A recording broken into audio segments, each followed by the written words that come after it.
Alright guys, what's going on? We're going to do another motovlog on the old Harley Davidson Dyna Street Bob. So you're probably wondering, where in the world are we? We are in the town of Grant, Colorado. And this is downtown Grant. This is pretty much all there is. Right here in the middle of nowhere. You have just a few little businesses here and there. This is pretty much it. They sell some CBD. If you're interested in the non-marijuana form, they have a big jerky stand. As a matter of fact, when you drive, this is 285 here. If you drive by 285 and you blink, you'll probably miss the city of Grant here. All you probably remember is the jerky sign here. So what I'm going to do is I'm actually going to go up off of 285, up Kenosha Pass. So that should be a pretty awesome drive. I've never been up there. As a matter of fact, see if we can start this thing up here. I am pretty familiar with wild mushrooms here in Colorado. As a matter of fact, I used to be the president of the Mushroom Club here in Colorado for a couple years. Oh, I am parked on a downhill. I can barely back this thing up. Oh, no reverse on this bike. Holy cow. This thing is a beast. And anyway, if you're looking for a good place to hunt mushrooms up here in the mountains of Colorado, a lot of people say Kenosha Pass is the place to be. As a matter of fact, this is a seasonal road. Let me make sure I don't pull out in front of anyone here. And this is closed most of the winter. Wow, 25-mile-an-hour speed limit. Oh, that's interesting. Ooh, they have a barbecue. Nice little, looks like a little lodge or a campground right there.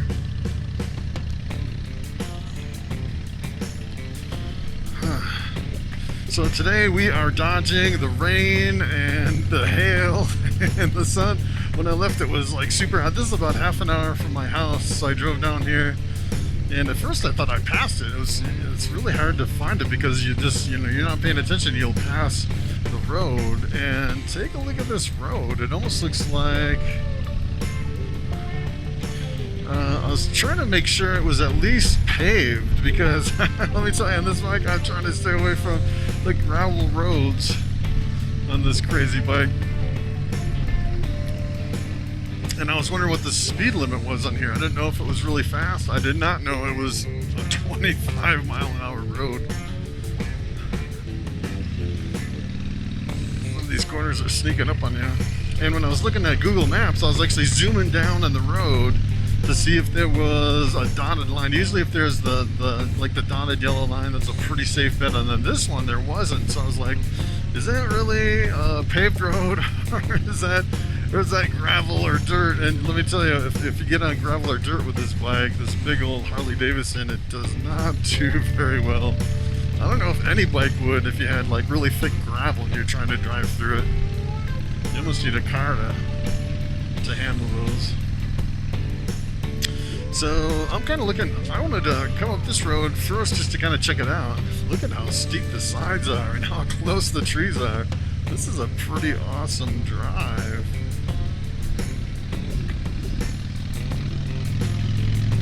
Some more bikers. Looks like all the bikers know this one. I saw a lot of bikes out coming up this road today. It's pretty amazing. This is a pretty nice little drive. It seems nice and cool too. And I was debating whether or not to put my rain gear on because it started raining on the way over, and I started thinking, I haven't really been in really heavy rain with this windshield. I kind of wanted to try it out because last time I was in really heavy rain, I had no windshield and I got completely soaked. The thing that really got soaked was my gloves. These are supposed to be like waterproof gloves. Like, they were leather gloves. They're supposed to be waterproof, and let me tell you, they are not waterproof.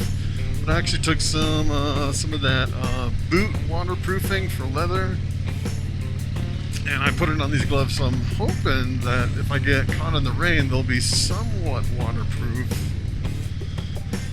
Of course, the air is like going right down my sleeves. I would probably get all the water up in my armpits. This is kind of a curvy road. See if I can stay in third gear on this road. And from what I saw on this road, it seemed like it was pretty curvy the whole way, and then you had some straight areas. This is a really steep curve here, sharp curve. But the funny thing is, most of the year this road is actually closed. I saw some pictures on the internet where they actually they're trying to open this road in the middle of the winter, and it was just like one tunnel in the snow, like kind of carved out so people could get through this road. But it's definitely a seasonal road where most of the year, you know, all through the winter they close this road. And I think once you get to the top of this, the elevation's like 10,000 feet. Look at how awesome this road is. This is pretty awesome. Probably one of the best biker roads that I've seen. Like with the steep hills, like that go straight up. You can see like the hills way up on the top. And the trees that come right up to the road, that's pretty awesome. Good mix of trees too. You have pines and aspen. It's like you got some ponderosa and some lodgepole. And one place, well, kind of my destination on this ride is to go all the way to a fishing spot up here. I saw a campground where you could camp and you could go fishing.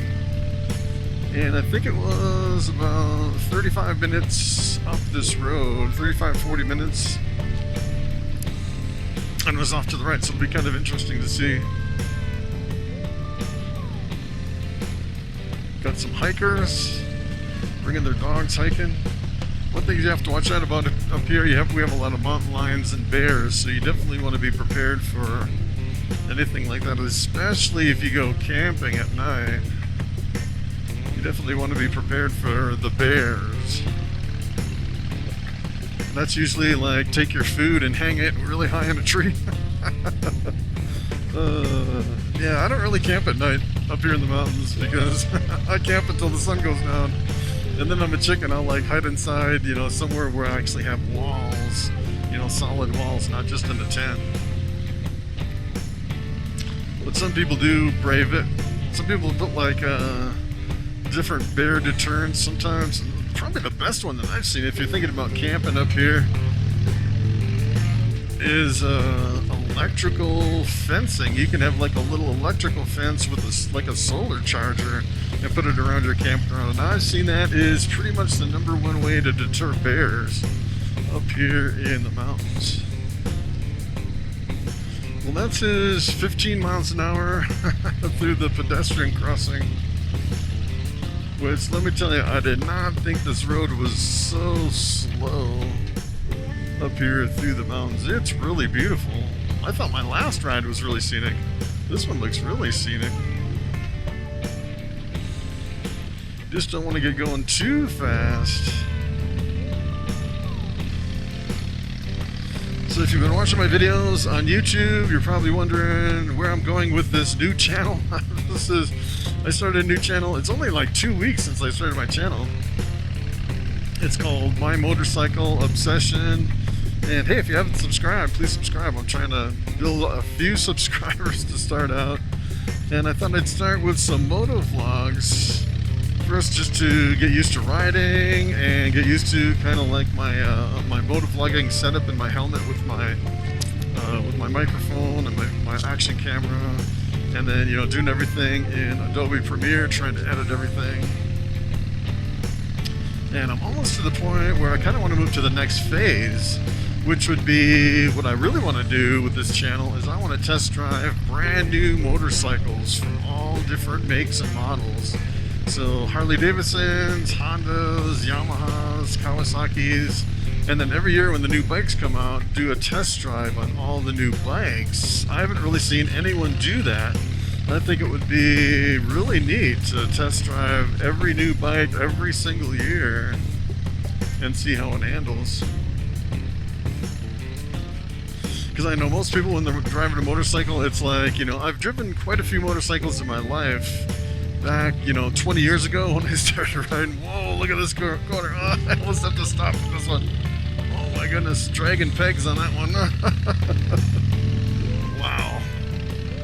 That one can kind of sneak up on you.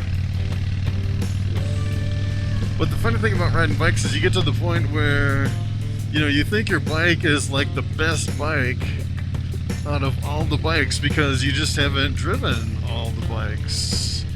And I know this bike is really a challenge, especially like in dirt. But I've had a dirt bike before. Wow, look at this corner.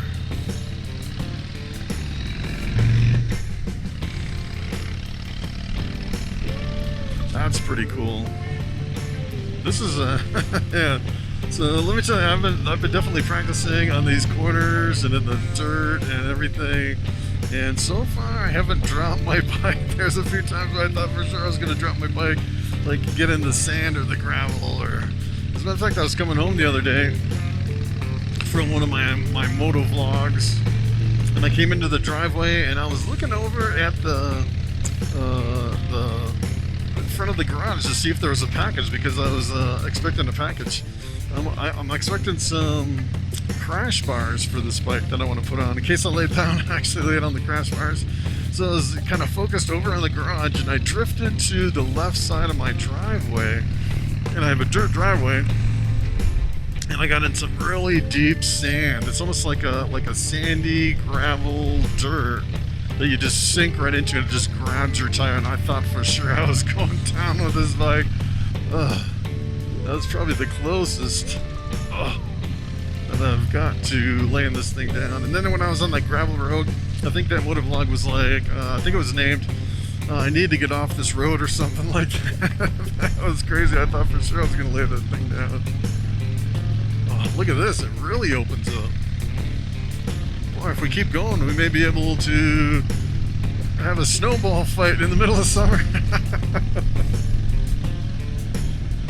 And this week it's been super hot. We had like the warmest spring ever. As a matter of fact, I think we had the highest recorded temperatures ever up here in the mountains of Colorado. We had 2 days back to back that were 90 degrees Fahrenheit, which is unheard of. I think the warmest I've ever seen it is like 86, and that kind of broke a record from earlier. The highest I've ever seen was 83. Usually never gets above 80 degrees. Wow, this is really cool up here. Wow. Pretty amazing. I would say this is probably hands down one of the most scenic drives that I've been on so far. I've been on quite a few. Well, I've been driving every single day for 2 months. Finally getting used to this bike. So I'm thinking, I'm not sure how many more motovlogs I'm going to be doing. I'm thinking maybe the next couple videos I'll do like repair and upgrade videos. I have one where I want to install my crash bars on the bike. And then I have another one where I'm pretty sure the starter on this motorcycle is going out. So every time I start it, sometimes it like tries to start and then it stops. Like the starter is sluggish. And I don't think it's a battery because it's a brand new battery.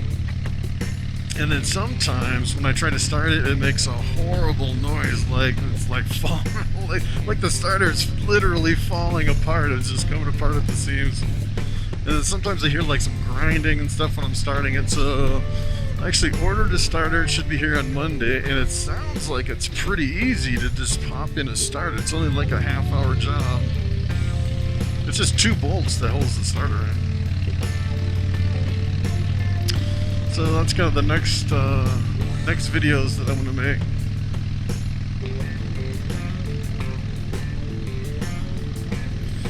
So I don't know if this is right. It still says we have 24 minutes to get to that little place.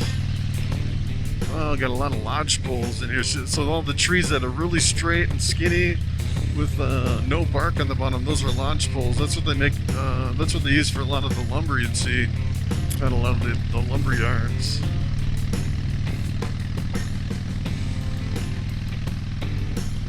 It's definitely getting cooler. I think we're definitely going up in elevation.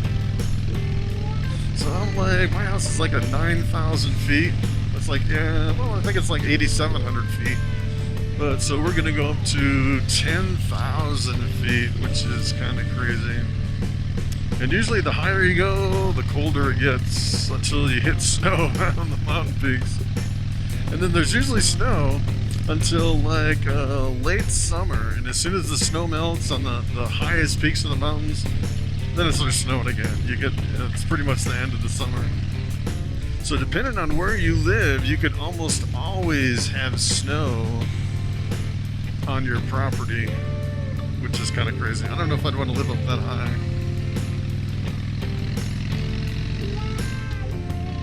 But I do know, like in the dead heat of the summer, everyone just, rushes to the mountains. There's like huge lines coming up the mountain because they're escaping that 100-degree heat, and then they come up here and it's like 80 degrees.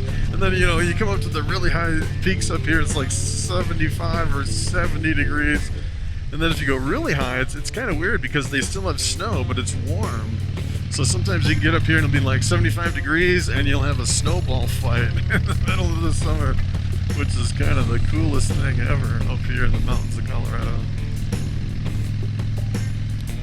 So, one thing that I'm really surprised so far, I don't know if you've noticed this, there's no traffic.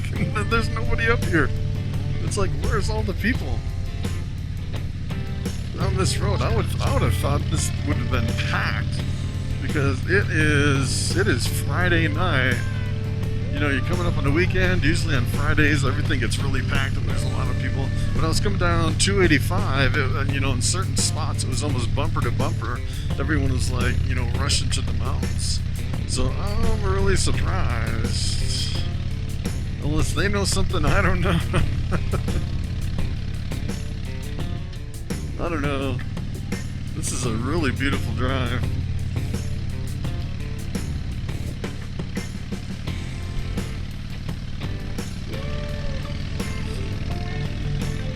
There's one person pulled over on the side, little parking area.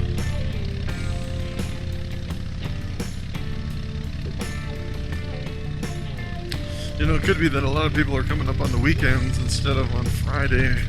I know one of the big days coming up is Saturday morning. It's usually really super packed. And then on Sunday, it's just the opposite, where everyone's in a huge line going back down the mountain, getting ready to go back to work.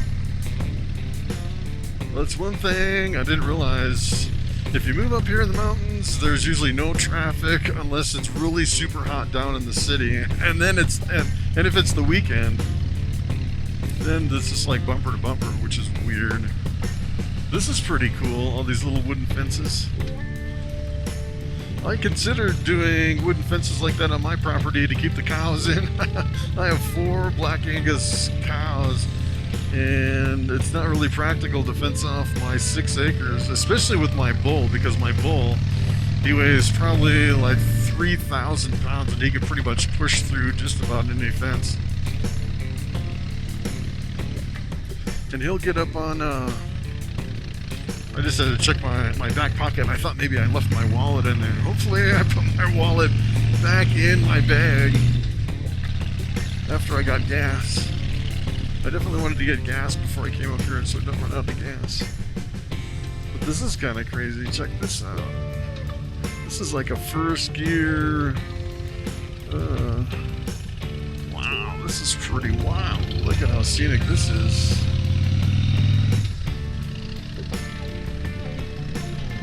A big twist. Yeah, I hope I don't break down out here. My biggest fear is I'll pull over and turn it off and I won't be able to start it because the starter will be bad. Of course, I can always, jump start it. You can kind of roll it and then pop it into like first or second gear and get it going.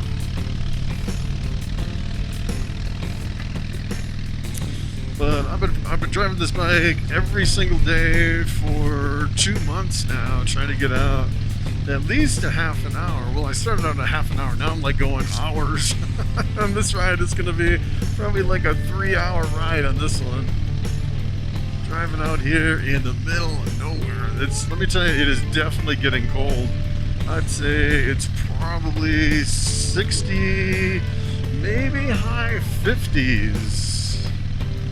And if I didn't have that windshield on, I actually just put that windshield on, and let me tell you, it cuts down the cold and the wind, makes you feel more confident on the road, keeps the rain off of me. It's pretty awesome. A lot of people don't like how windshields look, but for some reason on this bike, I really like that particular windshield on this bike. And another problem with this road is if you keep going up too high, you could potentially get altitude sickness, where you feel, I've actually had that before, where you get up to like 11,000, 12,000 feet, and you'll just feel really nauseous and dizzy and weak, and you feel like you're really, almost like you have the flu. It's kind of weird. Wow, look at this. I can see why they close this in the winter. I would not want to slide off. I'm thinking that goes straight down over that rail. At least there's a rail there. It seems like the road's getting a little bit squirrely with some weird lines in it. That's kind of thrown me around, which is weird. Yeah, we're up here above tree line. So this is like where the snow is. Above tree line. Yeah, this is pretty awesome. And it's pretty close to my house. I didn't realize this was so close to my house. So we're only, well, we're 16 minutes away from that little lake. Well, it's a little, I guess it's, I don't know if it's a lake, it's kind of like a little pond. But it's a campground pond kind of a thing. Now this is crazy. We're almost to some snow. If I see some snow, I'm going to pull over and make you guys a snowball. In the middle of the summer when it's 100 degrees in Denver every day, all week. It's been like record temperatures. Oh, it just got colder. I think we're in the 50s now. Yeah, that's pretty funny. They put the no fire sign in the middle of the rocks. Ooh, there's a little pond there. Well, that's like a big, that's almost like a lake right there. That's pretty awesome. Wow, this is unbelievable.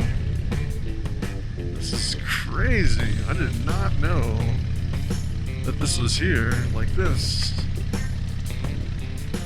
This is awesome. Hey, if you want to start a rock collection, this is a place to go to collect some rocks.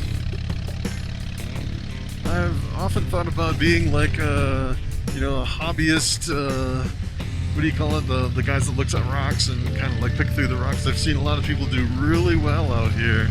A lot of guys will start little rock shops and they'll collect a bunch of rocks and gems and a bunch of stuff here around Colorado. There's actually some places you can go where they have diamonds. You can actually look for diamonds in certain places.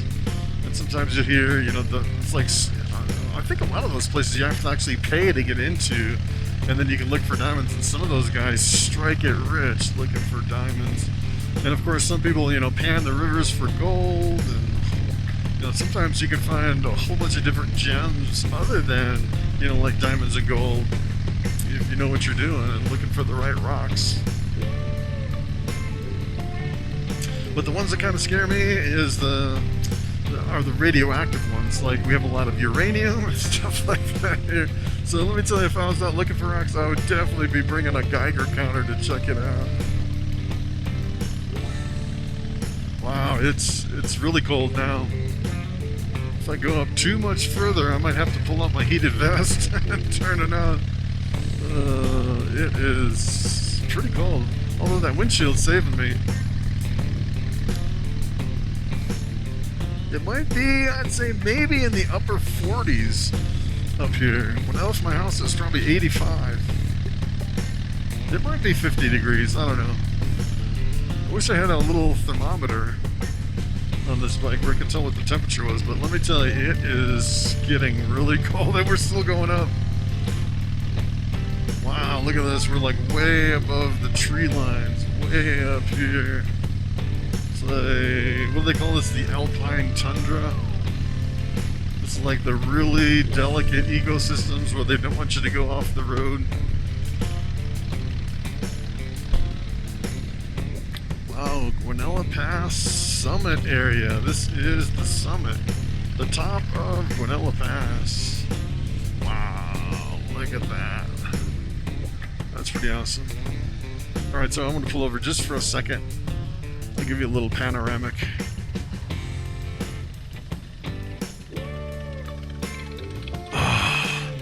Take a look at that.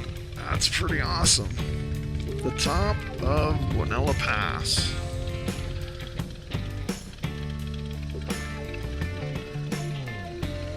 There's like nothing but open space and snow. That's pretty awesome. Yeah, I'm looking behind me for traffic, but I don't think there's anyone up here. Not many people are riding up here. Ooh. Oh, there's a summit overlook. Take a look at this. All right, we're going to take a detour. We're going to go up the summit overlook. Wow. That's awesome. Take a look at that.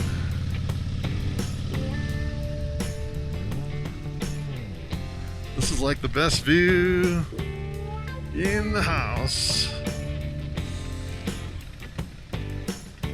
Alright, so I'm going to turn around. This is where all the people go to. They'll stop at the overpass. A lot of people up here. But that's pretty awesome. Wow.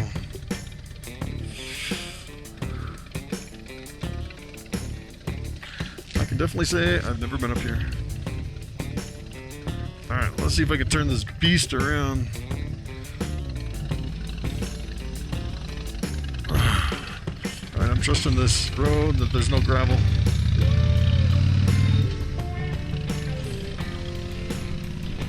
Wow. Yeah, this is definitely the best ride I've ever been on. You definitely want to turn on your heated vest, or at least put on your heated vest. You don't have to turn before you come up here, because it is definitely chilly up here. You definitely want to bring a sweater. Although it feels kind of cool. Although if you were coming up from, I can almost bet if you were coming up from Denver, you would definitely feel some altitude sickness driving up here. It's pretty wild. It's like everyone's coming up to the summit. They're hanging out.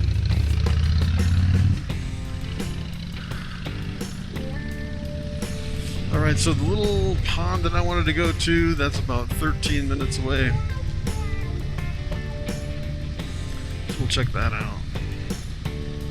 Yeah, if you have a motorcycle, yeah, you definitely want to ride Guanella Pass. This is a trip, man. And hopefully you're brushed up on your corners, because there's like corners, and if you miss the corner, there's a drop off. Yeah, you don't want to miss a corner. Let me tell you, going around Guanella Pass.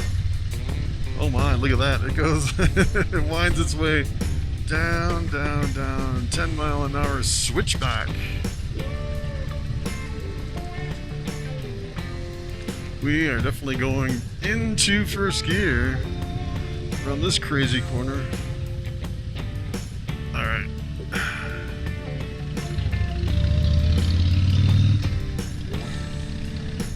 So I feel like I'm doing pretty good for only riding for 2 months.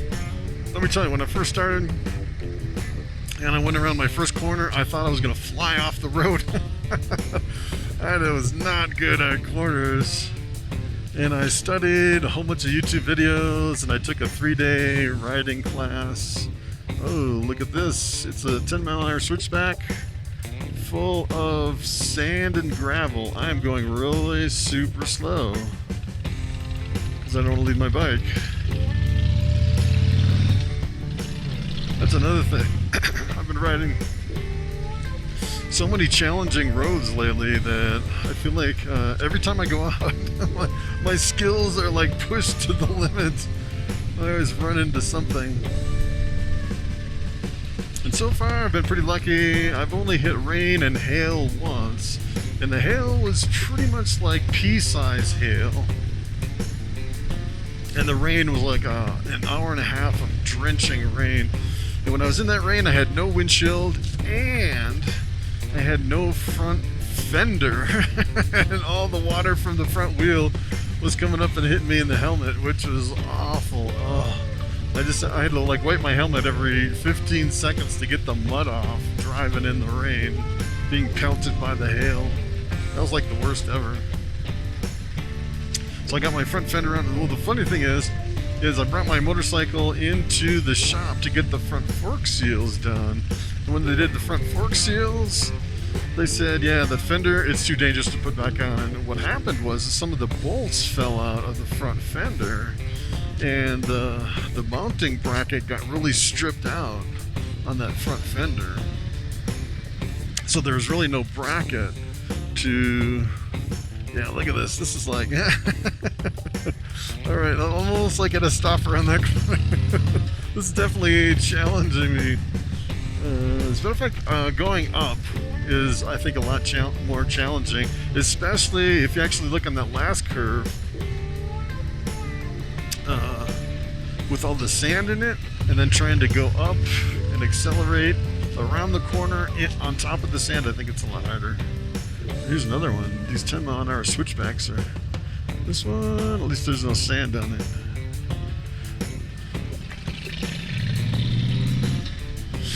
Whew. Yeah, but anyway...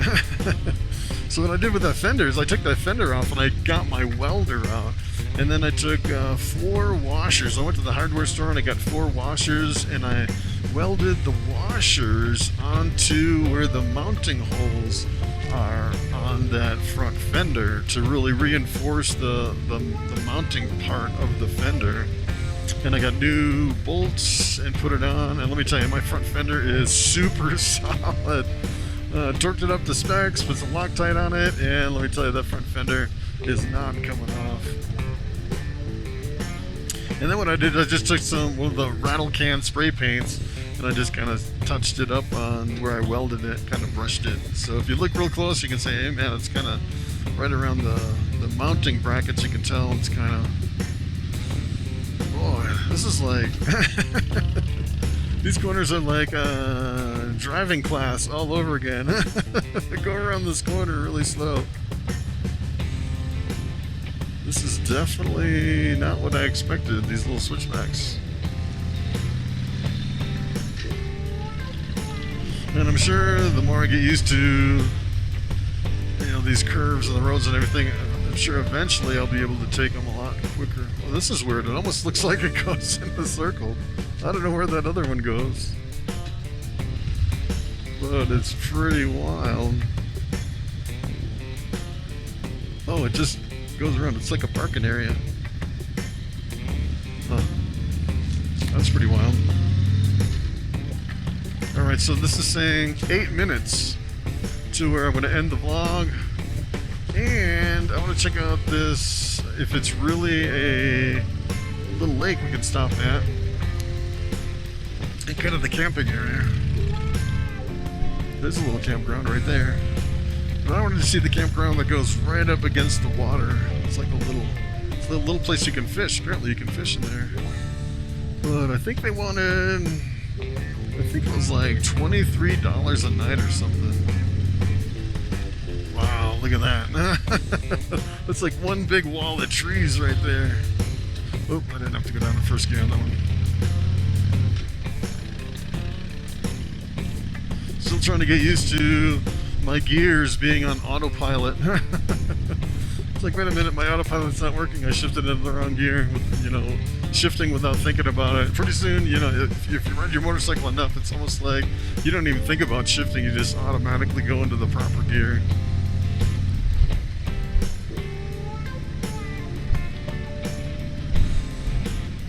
So yeah, a lot of these little pull-offs, if I was hunting mushrooms, usually you hunt mushrooms usually late July or early August is usually the best time to hunt mushrooms. And all the best mushrooms here in Colorado are up in like higher elevations like this. So ideally, if you could like pull off right here, like where nobody's pulling off, and then climb up the mountain, I bet you could hit some, you know, undiscovered mushroom territory. And usually once people discover the mushrooms, they hit the same place year after year, so it's always good to find like a secluded mushroom place where no one else is finding the mushrooms. And then of course you have to hit the weather just right, so you have to wait until you have enough moisture. And then a lot of people, what they'll do is they'll actually look at the radar and look at where the rain's falling, you know, and kind of make like a screen capture of the rain over the last few weeks, and then go where most of the rain's falling in order to find most of the wild mushrooms.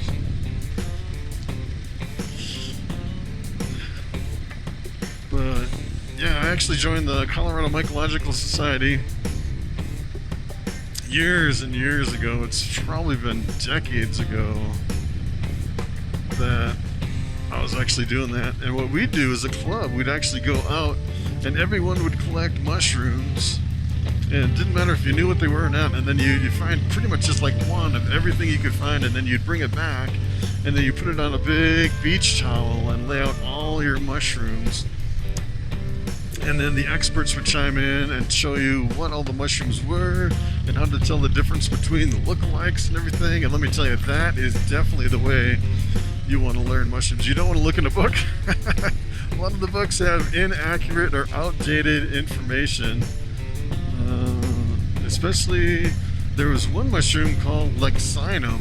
And if you look in a lot of books, they say Lexinums are good to eat, and then later on they discovered that there's actually a whole bunch of different species of Lexinums, that they would just kind of group them all together.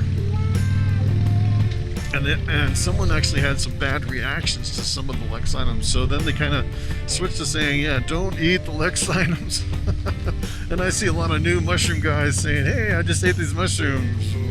I think I identified them correctly, and I was like, yeah, you're not supposed to eat those. It's a Lexinum.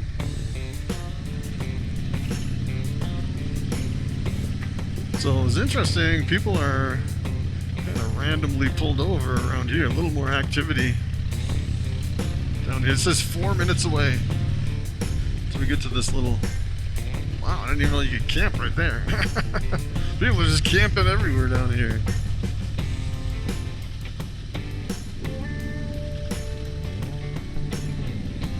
This is like going down, down, down. This is like straight down. Almost like first gear going down.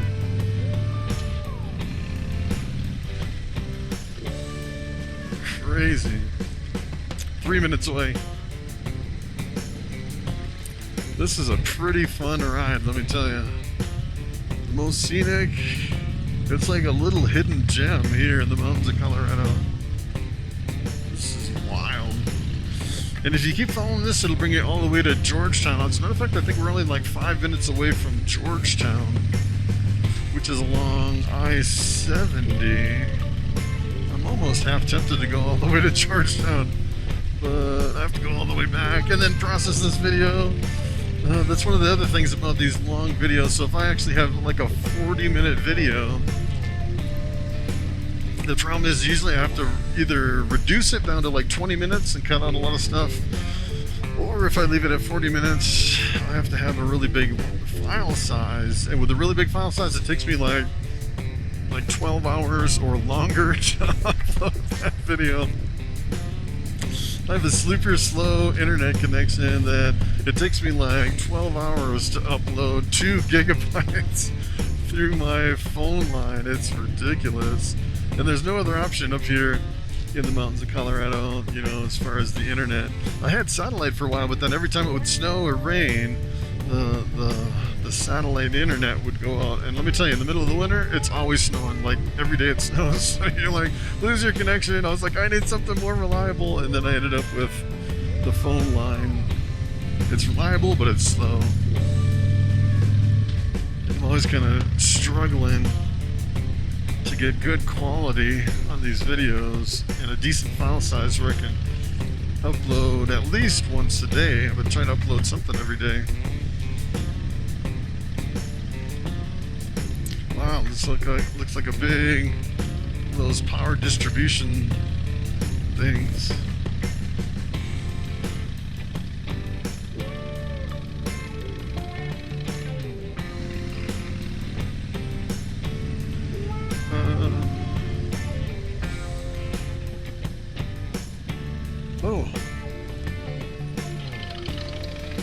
This was it.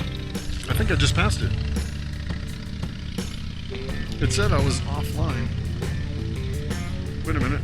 Oh no. This is 0.3 miles. Wow, this is it. We were so far out in the middle of nowhere, my GPS went offline. How crazy is that? So, let's see. I thought this was it. Yeah. Well, this is not what I expected.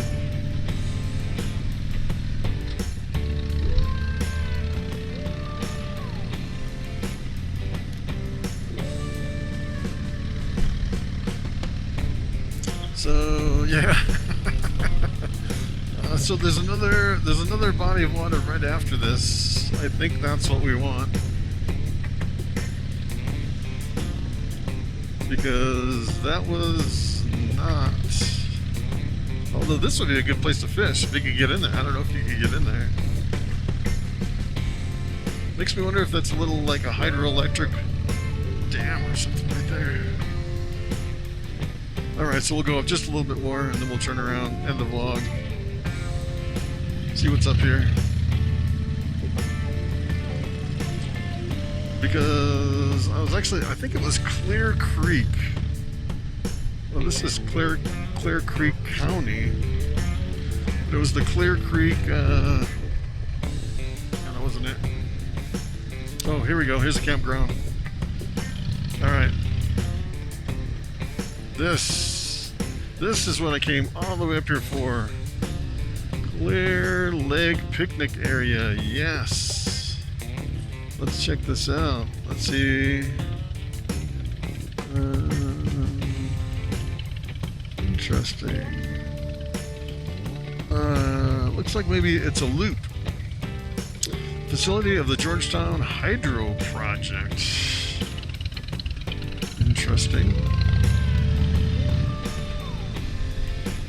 Alright, let's check it out. Apparently you can camp and do some fishing down here.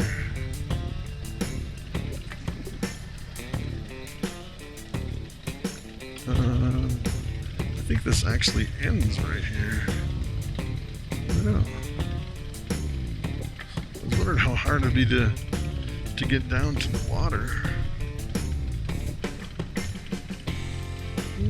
Access road to handicap parking. No. It looks like you can go down there. It's a dirt road, gravel road. Want to check it out? Let's check it out. Alright, I think I can handle this gravel road. I've been through worse. We'll check it out.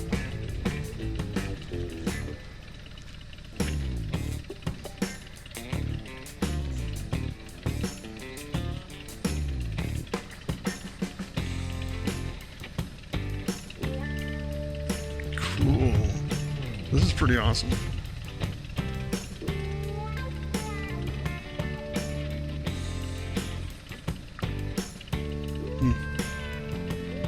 Pretty awesome.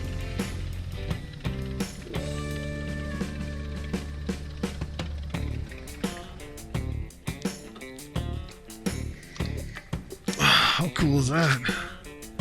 Catching anything? Nothing, huh? Huh. Alright, let's check it out. Let's see how clear the water is. People fishing. Looks like you can get right up to the water, which is pretty cool. Water looks really clear too. Take a look at that.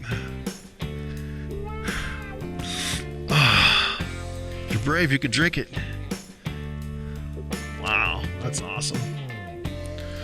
Lots of water for some big fish maybe in there. That's pretty cool. Alright guys, thanks for coming along, thanks for watching, and I will see you in the next video.